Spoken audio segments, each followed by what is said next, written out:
final match, Eala. The champion is beaten. 2 sets to love, 7-6, 6-2.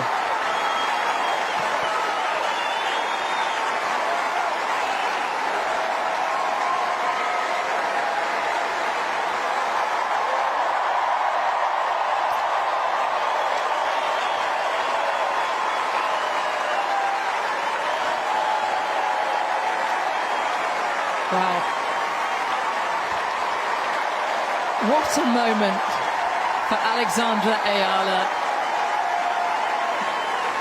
What a sporting moment for her country.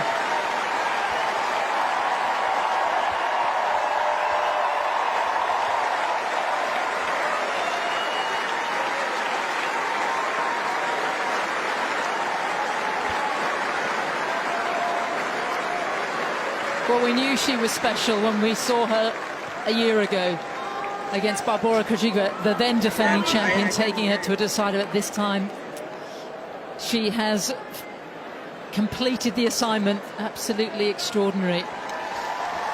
And the big names continue to fall in the women's draw.